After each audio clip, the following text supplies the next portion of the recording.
And good morning, everyone, and welcome to another Q&A Friday morning, London time. We are sitting 9 a.m.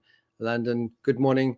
Welcome to the latest Q&A for mergers, acquisitions, professional services entities for those practitioners and those entities that operate as professional services companies. This is not specifically for mergers, acquisition, and sort of post-merger integration or post-acquisition integration practitioners and firms such as those. But I would say this particular Q&A session, this Friday morning session, is open for anybody in a professional services a role or professional services business, especially those running and developing professional services businesses. So let's quickly go through the definition. A definition of a professional services business, the way I see it, is really just a group of professionals, often with an immense amount of experience, an immense amount of education, probably a number of years under the belt, if you like, in terms of their experience, their network, as well as the wide range of clients that they've dealt with. Often professional services firms are born either as an individual or as groups of partners where you have people with professional status, with high levels of education and high levels of experience and knowledge within a particular sector that get together and form a partnership often, or they form some kind of incorporation and so on. So this Q&A is dedicated for those professional services entities that, or those individuals that run and develop professional services entities. Often what happens, as I mentioned in my previous episodes with professional services businesses, you have these professionals that may start alone or within a group of professionals. They get busier and busier, get a whole lot of clients under them, and then when they look again, they are starting to then employ people to assist. So you have then executive assistants. You might even have someone that does the bookkeeping for them, and so on. And before you know it, you've got a 10, 20, 30 person firm that is made up of a group of professionals and a, let's call it, a back office staff. And then the next thing that starts to happen is that it's the generation of new work. It's a generation of new clients, new leads, and there's this constant hunger to keep people busy. I think there's also a misnomer in terms of the types of software and systems that get implemented.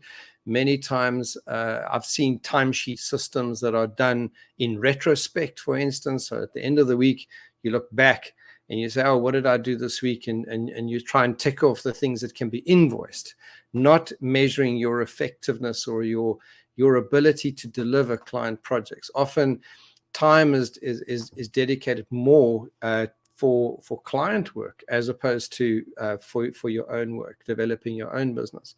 And this is a typical industry where I would say many really, really smart people get caught in that trap of working on client businesses instead of client businesses and their own businesses. So professional services businesses are fraught with potential potholes and dangers along the way. Today, I'm going to cover something that I think is massively important, and things that I've experienced over almost a 30-year career now, and that is the relationships that we build. So many times, professional services businesses are built on at least one or two core relationships. So those relationships often are maybe with the client, maybe with someone that you're doing work for, or maybe between one or two, three partners, and so on. And these relationships are either strong based on core values and deliverability and certain principles that allow it to flourish. Other times these relationships could break down. And also when you employ people, many professional services firms expect the people that they employ to be almost as good as them. And often what happens is this sort of clone mentality reduces the ability for a professional services firm to scale, to be more efficient, and even to serve their clients better. So in terms of a professional services environment, today I'm really want to talk about, and you're welcome to comment and you're welcome to ask questions and even disagree with me if you like. But I think relationships are the key. Now the balancing of relationships, I suppose, is the principle that I would like to share with you today. Now, often we get to a point, let's just take a client relationship with the firm or the practitioner's relationship with a client. Many times, professional services get into this habit or trap of over-delivering. In other words, as a professional service practitioner, you tend to do more than you originally agreed. You tend to do more than you should. There tends to be this question, often a question is, can't you just do that for me? Now that you're here, or now that you're busy with that, can't you just add something or just do this additional thing for us? The scope creep in terms of projects, in terms of deliverables and so on, in terms of professional services businesses, happen so many times. And if there's ever been a hole in the bucket in terms of revenue of a professional services firm, and that is that client and firm, or client and practitioner relationship, where you tend to over deliver, you tend to use up a lot of your time and energy and effort investing in the client's business. And the difficulty with professional services is that many times these are short-term relationships. So they could be 5, 10, 15, 20 months, 6, 12, 18, 24-month arrangements. They're generally not very, very long-term relationships, and they often based on either sort of an interim arrangement where it's call it's a bit of a retainer type of base. But there are so many different models, but I think the bottom line is that the relationship between practitioner and client often is slightly skewed, with the client demanding more than was originally agreed.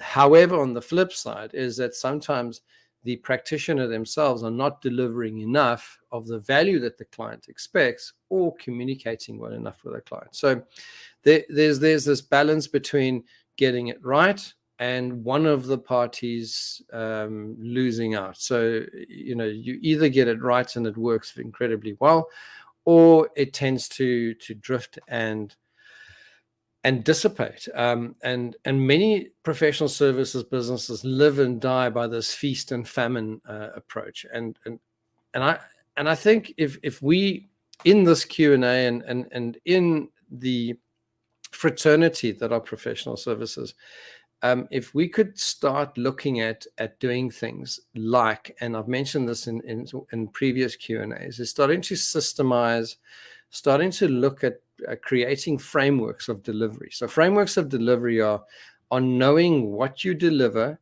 in what sequence, understanding the jobs to be done, and understanding that whole communication cycle and the rotation of work and so on. So what I try and do as a fractional CMO, for instance, is have a repeatable process. So we do a 2-year plan. We break the 2-year plan down into quarters. There are 8 quarters, in other words, 8 3-month segments in the 2-year plan. Break it down into a year. There's 4 quarters in a year. Break it down. So we're trying to see, okay, what does it look like in 2 years' time? What does it look like in a year? And then we break it down into quarters, and we say, okay, in this next quarter, what can we do? In a quarter, there are 12 weeks. In a 12-week process, there are I would say that in 12 weeks you could, this is the way we do it, is there are 2-week segments. A 1 week is too short. 2 weeks seem to work pretty well. And if you take 12 weeks divided by 6 gives you 2-week sprints, 6 of them. So when we do 6 2-week sprints, we are now able to take what was the longer term goal and break it down into bite-sized chunks. So at the end of every 2 weeks, we can then have some kind of KPI report. We can have let's call it a check-in, and make sure that everybody is on the same page in terms of communication and so on. Now, this is where this is what the topic of today is. Let's assume that the professional services individual is not doing what they should be doing, at what point does the client say enough is enough? On the flip side is when you're working with a client and they are not making decisions quick enough, they are not providing the information on time, the team that's been provided or that you're working with from the client is disjointed and they're not working together properly. At what point do you start managing the team, which is not really often within the brief of a professional services firm? At what point do you manage your client's team to deliver? And at what point do you say, okay, well, you know what, to get my contract continued, do I need to step in and do a lot of the work myself? Unless it's within scope, I don't think you should. But do you call it a day? Maybe do you cut the contract? Do you put it on pause? Do you do that type of thing? Do you have a stern conversation with the client? What if the client has got a mental block? What if the client suffers from a large ego, or even just suffers from legacy holding them back? There are other times when I've worked with clients that are so stuck in the day-to-day of their enterprises that they just say, you know what, I'm busy, so-and-so can do it. And those create those unfortunate circumstances where contracts often run to an end. So today's Q&A is all about that. It's all about that client and practitioner, or client and professional services firm relationship. In addition, it's also to do with employees. It's also to do with partners. At what point do you see your partner? Let's say there's 2 or 3, 4 partners in a professional services firm. You've joined together. You all have, each of you have different skills and skill sets coming to the party. Everyone's excited when you start the entity, but then you have 1 or 2 individuals that start to slack, and the rest of the team have to carry. What if it's a family service, family business that's a professional services entity? You're going to have the family issues brought from home into the entity, and you could have business decisions being obstructed or interfered with because of the family dynamic. There are additional relationships that I also want to pinpoint, and those are relationships with suppliers. So you could have suppliers, people that you maybe outsource work to. It could be software suppliers. It could be anybody that provides the additional things that you add in to deliver your service as a professional services entity. There are multiple relationships that need to be managed. So today I just want to share with you maybe just a way of looking at it. And I think all of us at some stage in our careers have done mind mapping. We've done, even just scribbled with a pencil and a piece of paper, and these days it's all done online, or not all, but depends on who you are. But instead of doing an organigram or a business plan or something like that, focus this coming week. And you would know that if you've been following my Q&As every week, there's something that I'm suggesting that you look at doing on a weekly basis. What I'm suggesting today is look at a relationships map. Plug into your, let's call it your mind map, all the different individuals, companies, employees, you name it, across your mind map, and start doing an analysis of these different relationships. What are they? What are the conditions? What are the expectations? What are the different aspects of those relationships? Are they necessary relationships? Now, I can just, in this last 12, 18 months, I can think of a number of relationships that I've personally ended or walked away from because they were just not functioning. There are other circumstances that I can share with you also, where I've had, where myself and whoever the individual, could be employee, could be a partner, could be a client, where we've mutually agreed that whatever the relationship is that we have is no longer functioning as it should. And it's better that way. It's amicable, and we agree that there's no more value exchange. So coming back to the core principle of a professional services business, often it's about the value exchange. It's about doing that, adding value and being paid for the value, or adding value and getting enjoyment out of the value because you are doing it for additional reasons. Now, there are so many different types of relationships, and when you start mapping them out, start getting a relationships map. And I'm not talking about personal relationships. This doesn't come within the remit of this Q&A, and I'm by no means going to put myself out there as a personal relationships expert. But what I am talking about are business relationships, people that you employ, people that you do business with, suppliers, even your landlord if you're renting premises. I mean, what kind of relationships do you have? Do you have a hit and run relationship or hit and miss relationship? And then the next part of the exercise would be to start saying, okay, do I need to strengthen that relationship? Do I need to cut that relationship? Do I need to prune or adjust that relationship? With each one of those, and find those key relationships that are, let's call it, you can start grouping them in terms of some of the relationships you have could be referral based relationships. So those particular people that you know might not directly provide revenue. In other words, you have contracts with them and you're delivering a service, but because of the network, they are assisting you in referring other clients and other work to you or to your firm.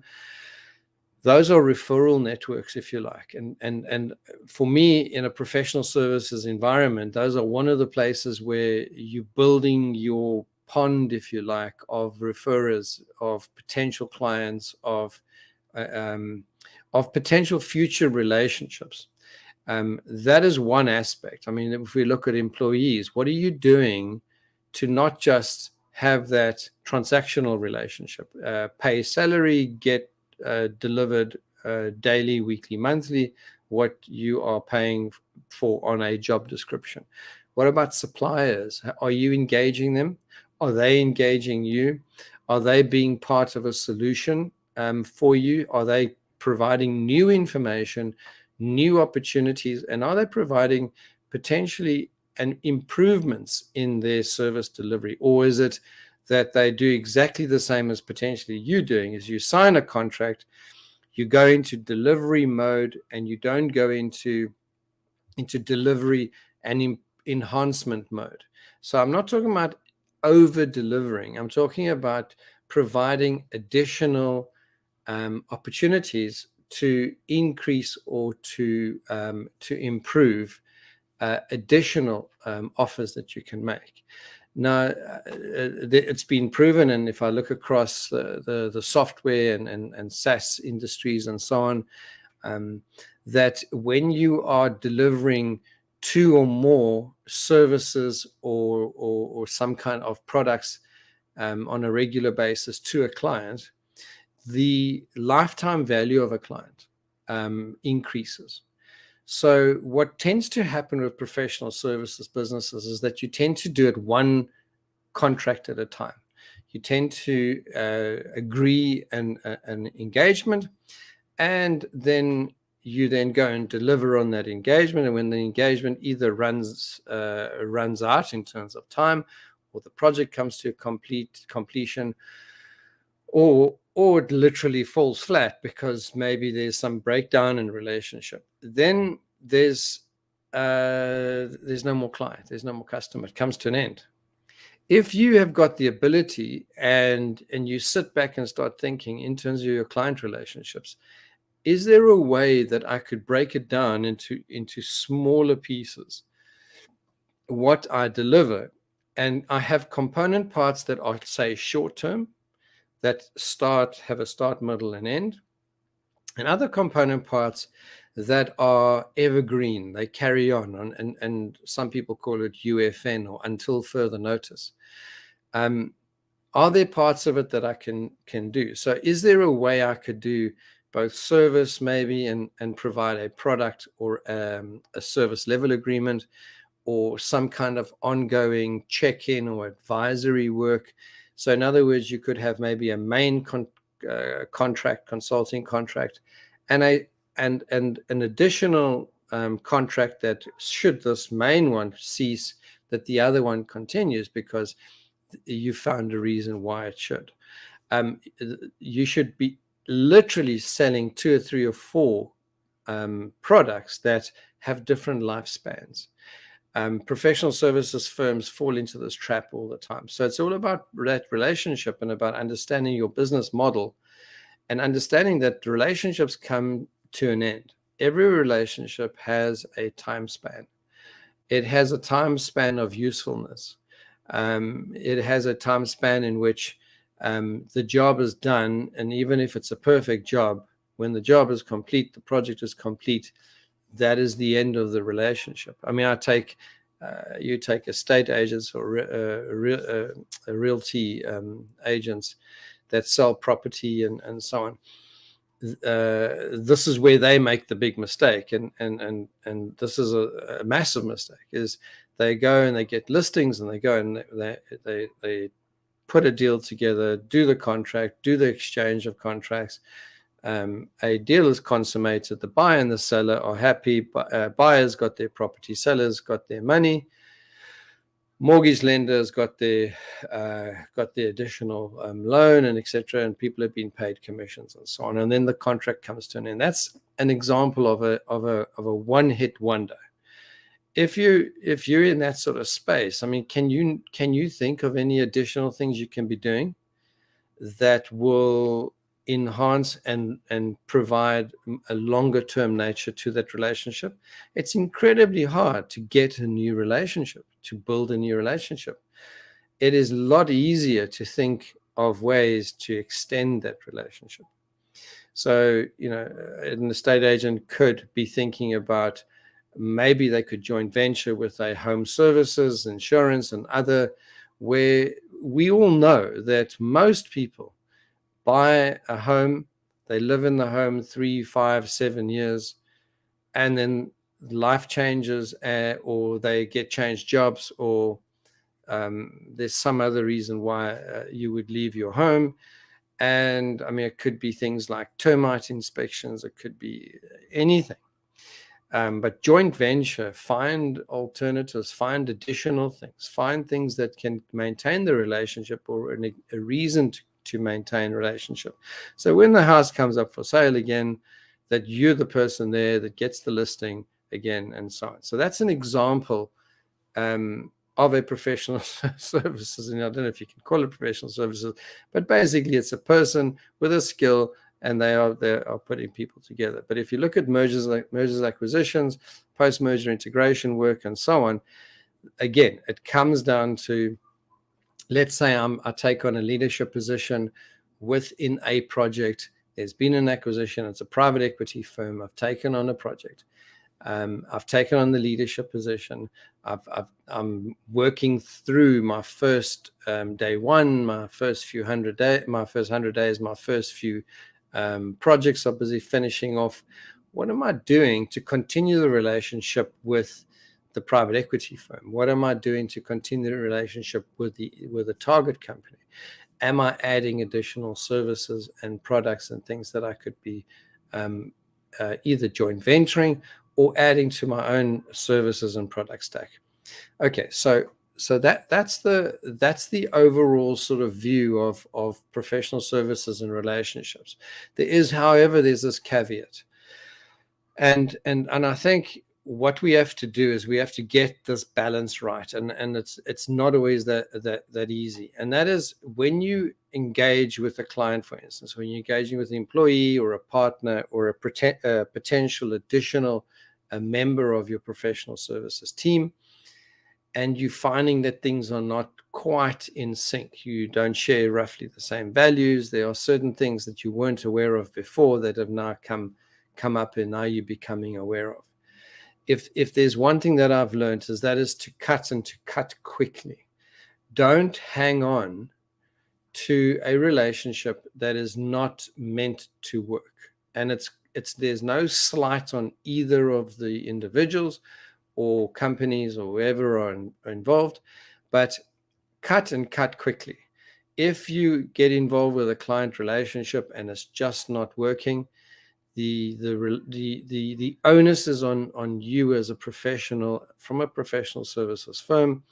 The onus is on you to call it out, to have the discussion, have the really frank discussion with a client, with a client's team, with all the people involved, and be very, very specific and direct.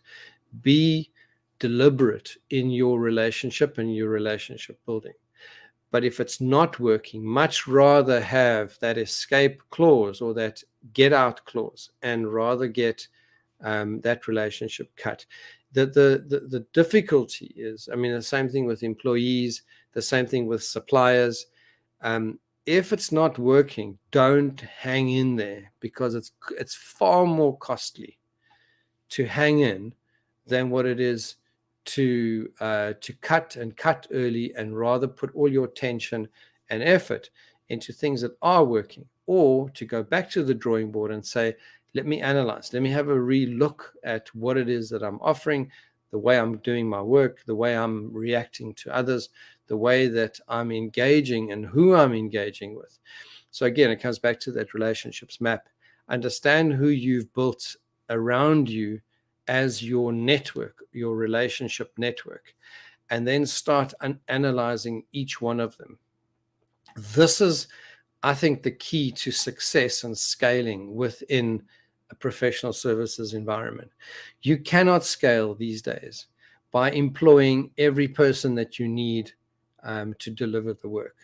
The only way really to scale these days, and especially with the movement of people, the cost of people, the cost of salaries and overhead and so on, and also the up and down nature of work within a professional services firm, it's incredibly difficult to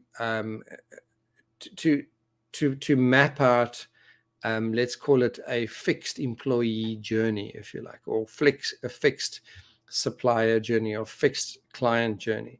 There are going to be times when it'll be up and there'll be times it'll be down. So when you are looking at your relationships map, look at those that are the strongest. You might want to use, let's call it green lines for the strongest ones. You might want to use amber or yellow lines for those that need work, and red lines maybe for those that are in the danger zone, that maybe need to have a frank conversation, a very direct conversation, or might need to be cut. And if there's a way to scale your professional services business, this would be it. It would be to go and map out your relationships and say, okay, where are the gaps? Where do I need relationships? And I've not actually put any enough time in building different relationships. So in order to scale a professional services business, you have two choices. One is to employ people.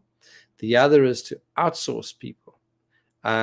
Maybe the third is to joint venture with other firms that do certain things incredibly brilliantly. So I'll give you an example. So as a fractional CMO, what I will do is I'll set up the entire leadership framework. But there are certain elements that I know that there are certain people or companies out there that are incredibly brilliant at one specific thing. Let's take search engine optimization, for instance. For certain niches, they might be incredibly strong. They might know that niche. They might know the keywords that work incredibly well for very, very specific niches.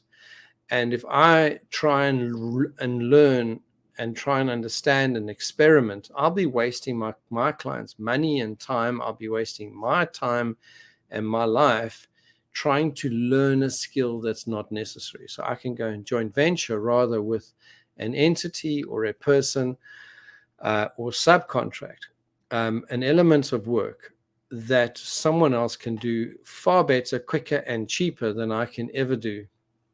So search engine optimization, paid advertising, copywriting, all that type of thing. As a fractional CMO, I would look to say, okay, where am I really strong? I'm strong at putting together the leadership. I'm strong at doing the strategic work. I'm putting the plans together and knowing what has to be done in what sequence. I also have a deep and rich understanding of professional services because I've owned professional services businesses for almost 30 years. I've grown and established and sold professional services businesses in my own capacity. And in terms of M&A work and so on, these days it's becoming niche, and niche within a niche, and niche within a niche within a niche, and your specialism is becoming so critical. So if you in an M&A position, I mean, I was explaining yesterday to someone that even within the integration space, if you're looking at post-merger integration or post-acquisition integration work, it has now become so fragmented in that you need to specialize. You can't be a generalist PMI, post-merger integration practitioner, as much as you could in the past. You need to select a sector, industrial or engineering, as opposed to SaaS software, as opposed to agriculture. I interviewed in my podcast, and I do weekly podcasts for those of you that watch the podcasts, from people that specialize just in agriculture, but as a subsector, they would be involved in, let's say, beef, or they would be involved in cannabis was the one. If you look at manufacturing, I mean, you could be manufacturing electronic component parts as opposed to ball bearings and large scale industrial equipment. Big differences in manufacturing, in markets, and so on. So if you're post-merger integration practitioner, you want to niche that down, and then you also want to become good at something. So good at leadership, good at understanding culture, human resources, etc. And I know there's this word agnostic that comes up from time to time, and you may be, let's call it industry agnostic, but you cannot be skill agnostic. You cannot be all things to all men, if that makes sense. You've got to select what is that special source, that special value add that you bring. So unless you know what that is, unless you can actually do that, unless you explain that and contract that out, your relationship ability would become incredibly difficult. Take employees, for instance. If you don't truly know your skill set, where you sit, what your deliverable is, what your repeatable process is, what your framework is that you deliver, it's very, very difficult to employ people to actually do the work that you can't get to, don't want to, or don't have the skill to do. Professional services firm owners have this sort of Superman mentality or Superwoman mentality that they can do everything. And in fact, that's not really realistic, and it doesn't serve the clients properly. But if we go back to post-merger integration work or post-acquisition integration work, that's been subdivided. And I just spoke about industry. Within the different industries, I mean, if you take financial services and banking and so on, it's not just about integrations, bringing businesses together. It's in addition to that, there are things like separations. It's breaking businesses up. It's creating a completely different subsector of PMIs, of post-merger integration practitioners that only focus on separations. It's like the law fraternity, where you have certain lawyers are good at conveyancing properties, others are good at criminal law, others are good at divorce law, etc. The same thing happens with professional services firms. You got to select that niche and then sub niche within that niche, etc. And it's just going to get more and more and more difficult within the professional services space. The beauty about professional services, it's got a very low barrier to entry. You can literally start a professional services business tomorrow. I mean, you probably don't even need business cards or a website. You can literally just say, hey, I'm an XYZ professional. Would you like to hire me? Here is here's a contract on a napkin, on a serviette, as some people would call it, or a little scribbled piece of paper, and let's get going. Let's get working. I mean, it's it's as simple as that. Or you could be very, very, very, very complex. But the barrier to entry to going into professional services is very, very low. You don't need to buy massive amounts of equipment, etc., which means that people flood towards professional services as a means to earn an income. But the difficulty there is, how do you stand out above everyone else? And I think the number one thing that you should be looking at, no matter where you are, whether it's early in your professional services business or your career, or you much later on, is to look at your relationships map it out, understand who's good for you, who needs to be worked on, and who needs to be cut hard, and be very, very specific, because in professional services, time is absolutely one of those key elements that you just never get back. Time can be wasted on so many unnecessary relationships, conversations, meetings, emails, messaging. It can just be absolutely, it can drive you crazy. And in fact, it can destroy a year or 2 or 3 years worth of productivity, going down the wrong route and not cutting early.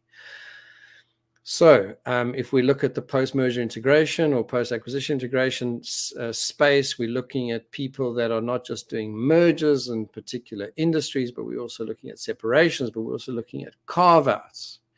We're looking at companies that are employed either by a corporate, so it's a corporate acquirer, so they're going to be niching themselves within their corporate team. If you're private equity, you're going to be doing the same. You might be a small fund, a medium fund, a large fund. I mean, there are so many different variations to a professional services firm, but there's a constant, and the constant is literally those relationships. Okay, so we come to the end of today's Q&A. You're welcome to put comments in the chat boxes below. I'll answer all the questions. You're welcome also to drop me an email, to come online at some stage. If you're a PMI, you're a PMI expert, or if you're a marketing expert and you work for a company and you're looking for marketing advice, expertise, or even just someone to bounce things off, please talk to me. Or if you're looking for anything around the technology side of things of business, so business management software, ERP systems, and even just the understanding the business analytics, the business workflows and processes and things that are required to create a business that functions properly. Professional services firms, however, are businesses just like any other business. And they all require systems, processes, procedures, people, and really good relationships. And the takeaway for this coming week is do your map, understand who you need to build up, understand who you need to address and make decisions on, and understand who you need to cut quickly, so that you can get on with tidying up and obviously scaling up your professional services firm. Thank you very, very much. Have a super weekend, and we look forward to seeing you next Friday, 9 a.m. London time. Soon the clocks will be changing. We're having an incredibly hot summer, but as winter is almost knocking on the door, we're going into autumn soon. The clocks will start to change in October sometime, and so it will be an hour earlier for those. We'll go back into GMT, not GMT+1 or UTC, as some people call it currently, UTC+1. But please, you're welcome to join us every week, 9 a.m. British summertime right now, every week, 9 o'clock, for half an hour or 45 minutes, and post any questions during the week, and I'm willing to open and answer it. This session is about professional services firms, how to grow, scale, and develop your firm. Have a super weekend, and we'll chat to you next week. Goodbye.